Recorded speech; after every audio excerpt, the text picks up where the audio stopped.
Hi, so I don't know if I need to introduce myself or not, but I'm Phoebe and I'm a part of the class of 2025 at UWC Adriatic. Next year is my second year, so that means I've already completed my first year, which means I have a little bit more knowledge than I did at the start of my first year. So I wanted to use that knowledge to help the incoming first years who I've been getting a lot of questions from, so I thought I would do like a video so that everybody can get the answers to the questions that some of you guys are asking.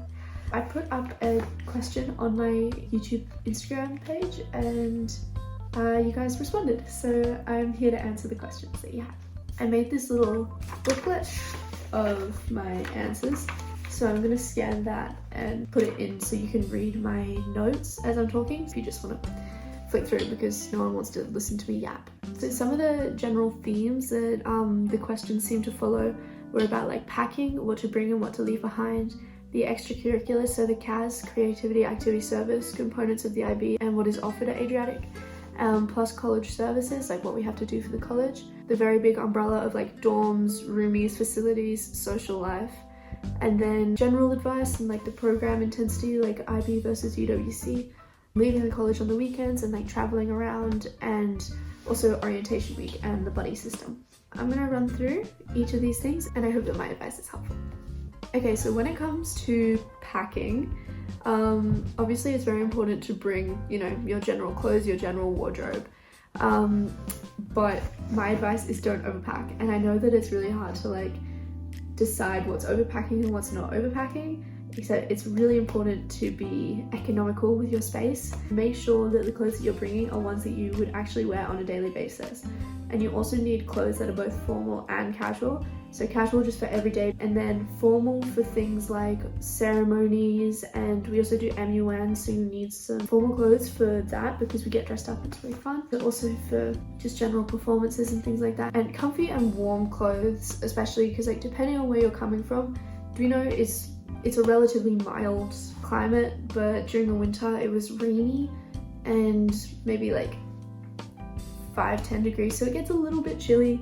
Obviously if you're from like Sweden or Norway, you're fine. If you're from Quebec, you can wear shorts like all winter. But yeah, pack a jacket. I did not pack a jacket and I suffered a little bit because of it.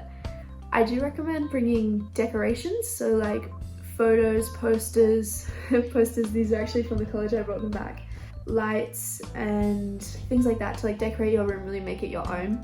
I do recommend bringing vitamins and supplements, because when it comes to the food isn't bad, like especially compared to other UWCs or other boarding schools.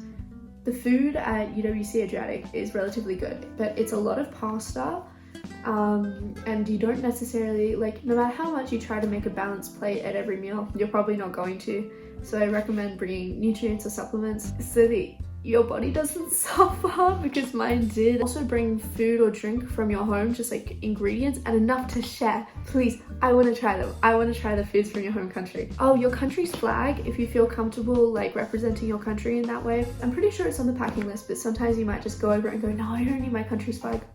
If you feel comfortable, bring it. It's a good thing to have. Bring a mug. This is really important, because you won't have mugs provided, and don't steal them from Mensa, because then it gets taken out of our caution money.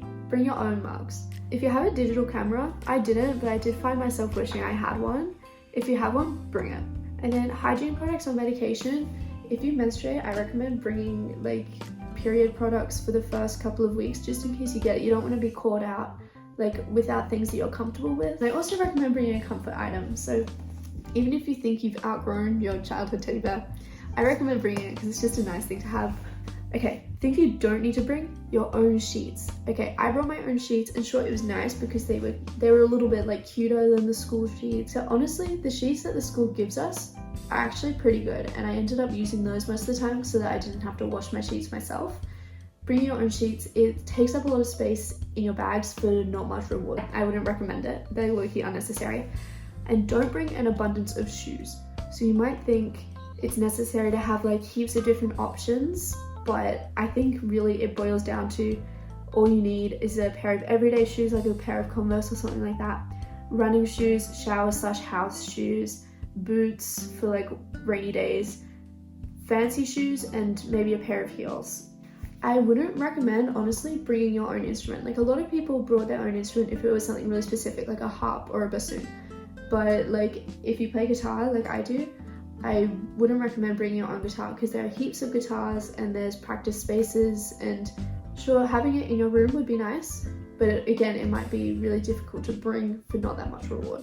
Okay, so moving on to our CAS activities and like our college services, I compiled a big list of all of them.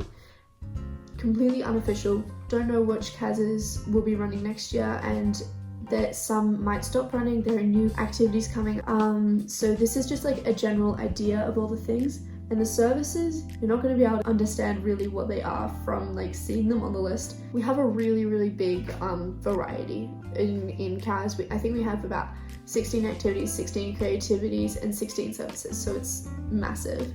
And then college services, they're just like things that you do for the college to help the college run smoothly, and it's all just about being a part of that community and helping out in the community.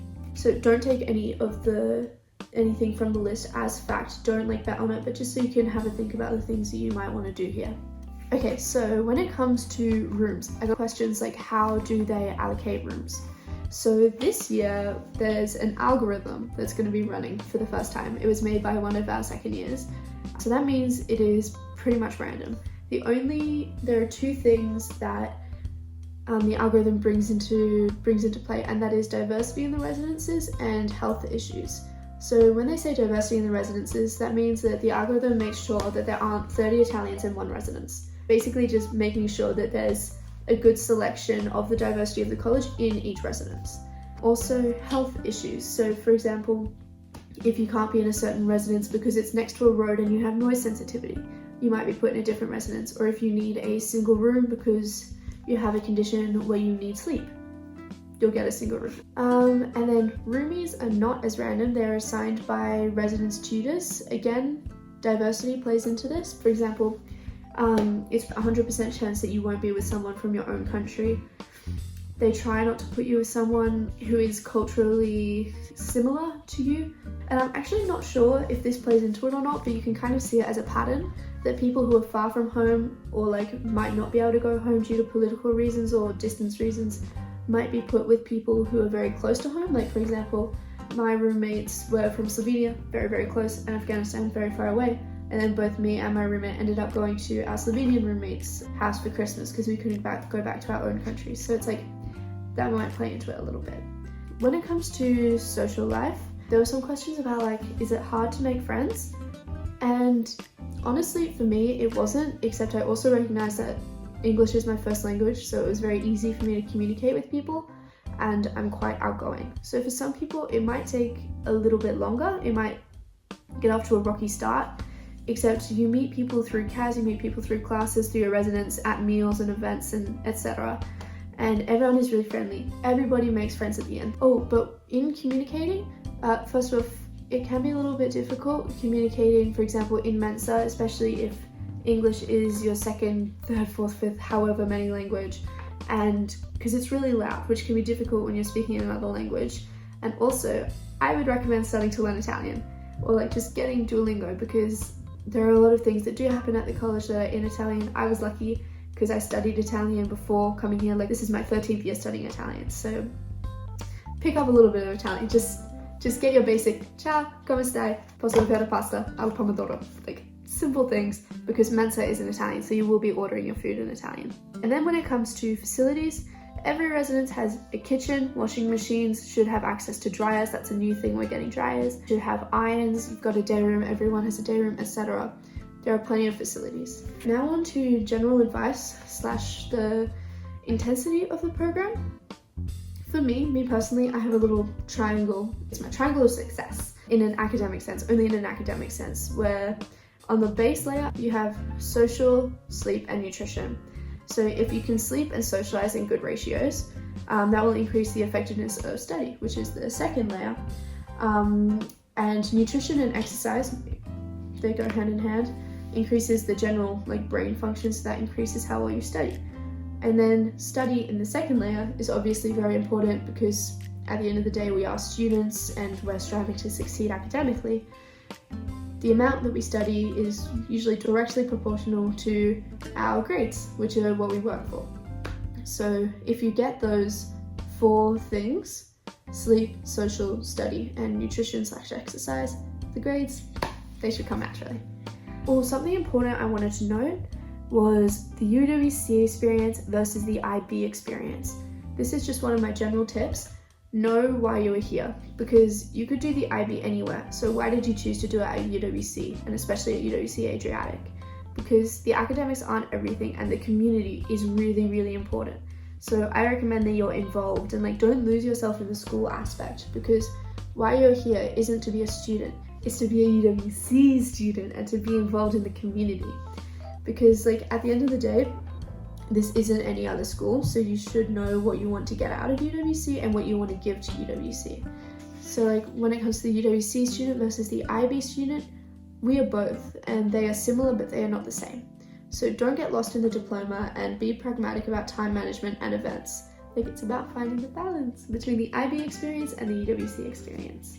Leaving the college/traveling. So I got some questions like, can we leave the college, can we travel? Yes, very much so. There is a lot of traveling that happens. There are cultural trips that the school organizes, so you can go to, I think the ones that we did this year were Venice, Padova, Bologna, and Ljubljana. Maybe there are some others I don't remember. And you can always go to Trieste at any time that you want. And on project week, you can also travel. There's like a set distance that you can travel. Last year, my group went to Rome. And for like fun personal travel, there are travel opportunities at midterm break, which is in the first term, winter break, and then spring break, which is in the second term, and then I think there might be another long weekend, and also summer break. So lots of travel opportunities. And there are lots of cities that are reachable by train or bus. Flixbus will become your best friend. I'd never heard of Flixbus before coming here, and now I have spent like hours and hours and hours on Flixbuses, like added up. And also Trenitalia is very helpful. Like, and also a side note, as an Australian, Europe is tiny. Like most places are reachable from Trieste or Venice airport, and like Ryanair is quite cheap. So if you're in the position to travel, and especially if you come from a country like the US or Australia or Canada or another really big country, take the opportunity to visit other countries, because it's so interesting how different the culture is. It's such a small continent. And onto the final like general theme of orientation week / the buddy system. Now all the information I'm about to give you is unofficial information, like nothing here is confirmed, because it's all still in planning. So like orientation week is still in planning. I'm a part of the committee that's doing that, and I can promise there are a lot of fun things that we're going to do with you in the first week, but I can't disclose any of them. But the general goal of orientation week is that everyone gets to know each other, gets to know each other's interests, hobbies, etc., and also initiate you into the college community and like introduce you guys to Duino and connect the generations. So connecting my generation of 25 to your generation of 26. And the buddy system is when each first year is assigned to a second year to help them through the start of the year. Also, I think you'll probably be able to contact them before arrival if you have any questions. That is also still in the works. I'm also helping to organize that one, and we're working on it, so be patient. Just some final notes. We're really excited to meet you guys, and Duino is a very special place with a very special community. Keep in mind that all these tips and responses that I've shared in this video to your questions are from my personal experience, and I am not an expert. I don't know what I'm doing half the time. So like don't put too much weight on my suggestions, it's just what worked for me. And every student has a different experience, so everyone will have different tips. We're just really excited to meet you, and it's going to be an amazing year. And yeah, we can't wait to welcome you to our community.